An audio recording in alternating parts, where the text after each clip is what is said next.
हम यिर्मयाह की ज़िंदगी की कहानी से क्या सीख सकते हैं। मैं अपने तमाम दोस्तों को बाइबल स्टडी चैनल में वेलकम कहता हूँ। मेरा नाम नासिर जॉन है। बाइबल के लोगों की सीरीज़ में ये हमारी सेकंड स्टोरी है जो कि यिर्मयाह नबी की ज़िंदगी के बारे में है। ज़बूर के बाद बाइबल की सबसे लंबी किताब में यिर्मयाह का नाम है। यिर्मयाह एक नबी था जो दो कबाइलों की बादशाहत के आखिरी दिनों में मौजूद था। बाबल जो कि मौजूदा इराक है की धमकी के बावजूद यहूदा ने तौबा करने और खुदावंद की तरफ रुजू करने से इनकार कर दिया था, इसलिए खुदावंद का फैसला आने से कासर था।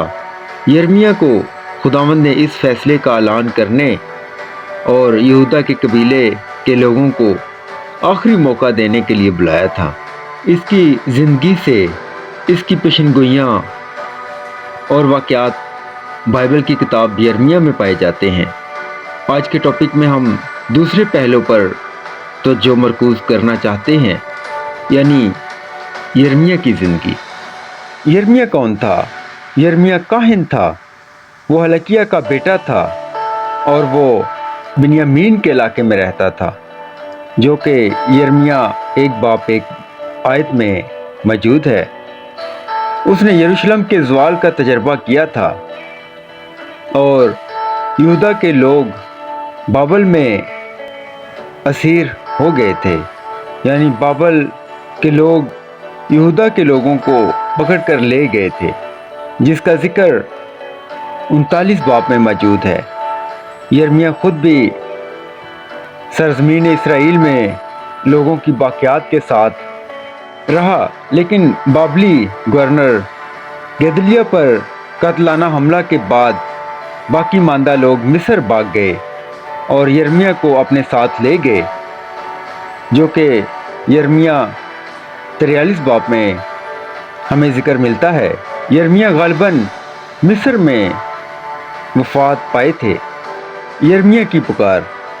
ये कहने की ज़रूरत नहीं है कि यिर्मयाह को जो चमका देने वाला पैगाम देना था और इसके बाद होने वाले दिलकश वाक़यात ने नबी को बेनियाज नहीं किया। ये बात पहले बाब में पहले ही वाज़ेह है। खुदावंद ने 627 कबल मसीह में यिर्मयाह को नबी कहा। आए एक हवाला देखते हैं यिर्मयाह एक बाब 4 से 6 आयत तक। तब खुदावंद का कलाम मुझ पर नाज़िल हुआ और उसने फरमाया, इससे पेशतर के मैंने तुझे बातन में खलक किया। मैं तुझे जानता था और तेरी औलाद से पहले मैंने तुझे मखसूस किया और कौमों के लिए तुझे नबी ठहराया। तब मैंने कहा, हाय खुदावंद खुदा, देख मैं बोल नहीं सकता क्योंकि मैं तो बच्चा हूँ। यिर्मयाह यहाँ पर इनकार नहीं करता, लेकिन वो अपनी उम्र की बात करता है। शायद वो इस वक्त बालक भी नहीं था, लेकिन जिस तरह मूसा एक बार अपने काम के लिए तैयार था, खुदावंद यिर्मयाह को भी नबी की हैसियत से ज़िंदगी के लिए मौजू बना रहा था। यिर्मयाह को मुश्किल वक्त देखना था, लेकिन खुदा ने उसके साथ रहने का वादा किया। आए एक हवाला देखते हैं यिर्मयाह एक बाब 8 आयत में। तो उनके चेहरों को देखकर ना डर, क्योंकि खुदावंद फरमाता है, मैं तुझे छुड़ाने को तेरे साथ हूँ। जदोजहद और मसाइब। यिर्मयाह अनातोत में रहता था, जो यरूशलेम के शुमाली इलाका में चंद मील के फासले पर वाक़या एक गांव था। इस तरह वो दरुल हुकूमत के काफ़ी करीब रहता था ताकि जान सके कि वहाँ क्या गलत हो रहा है, लेकिन फिर भी वो किसी हद तक महफूज फासले पर था। यिर्मयाह को नबी कहने के बाद वो यरूशलेम यिर्मयाह 2 बाब 2 आयत में है, और यहाँ तक कि मंदिर यिर्मयाह 7 बाब 2 आयत में خدا کے الفاظ کی تبلیغ کرنے گیا۔ یرمیہ کی باتوں کو دل پر نہیں لیا گیا۔ یروشلم کے باشندے اس کے خلاف ہو گئے۔ یرمیہ 26 باب میں ہے۔ یہاں تک کہ اپنے آبائی گاؤں میں بھی وہ محفوظ نہیں تھا۔ یرمیہ کے پیغام پر صرف 2 افراد نے مثبت جواب دیا۔ یہ فقیہ بروچ اور اتھوپیا کے خواجہ سرا عبید ملک تھے۔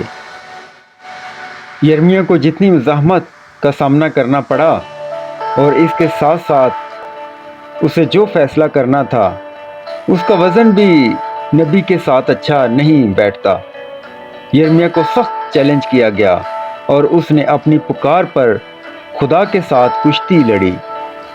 یرمیہ کی جدوجہد کو بیان کرنے والے حصے یرمیہ 18 باب، 21 باب، 22 باب، 23 باب میں موجود ہے۔ یرمیہ اپنی نبوت کی وزارت ترک کرنا چاہتا تھا۔ آئیں ایک حوالہ دیکھتے ہیں، یرمیہ 20 باب 7 سے 9 آیت تک۔ اے خداوند، تو نے مجھے ترغیب دی ہے اور میں نے مان لیا۔ تو مجھ سے توانا تھا اور تو غالب آیا۔ میں دن بھر ہنسی کا باعث بنتا ہوں، ہر ایک میری ہنسی اڑاتا ہے، کیونکہ جب جب میں کلام کرتا ہوں زور سے پکارتا ہوں۔ میں نے غضب اور ہلاکت کا اعلان کیا، کیونکہ خداوند کا کلام دن بھر میری ملامت اور ہنسی کا باعث ہوتا ہے۔ اور اگر میں کہوں کہ میں اس کا ذکر نہ کروں گا، نہ پھر کبھی اس کے نام سے کلام کروں گا، تو اس کا کلام میری دل جلتی آگ کی مانند ہے، جو میری ہڈیوں میں پوشیدہ ہے، اور میں ضبط کرتے کرتے تھک گیا اور مجھ سے رہا نہیں جاتا۔ یرمیہ اگرچہ رکنا بھی چاہتا تھا، لیکن خدا کا کلام اسے رکنے نہیں دے رہا تھا۔ یہودا کا خاتمہ۔ خدا نے یرمیہ سے اپنے وعدے کو ترک نہیں کیا اور نہ ہی اپنے نبی کو چھوڑا۔ یرمیہ کو موت کی دھمکی دی گئی، یرمیہ 26 باب میں۔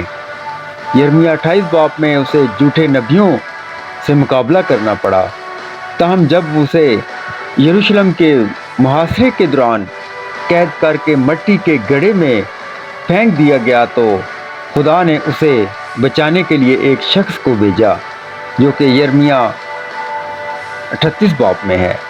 اس کے بعد یرمیہ کو بہتر حالات زندگی دیے گئے اور وہاں وہ اس وقت تک رہا جب تک بابلیوں نے 588 قبل مسیح میں یروشلم پر قبضہ نہیں کر لیا تھا۔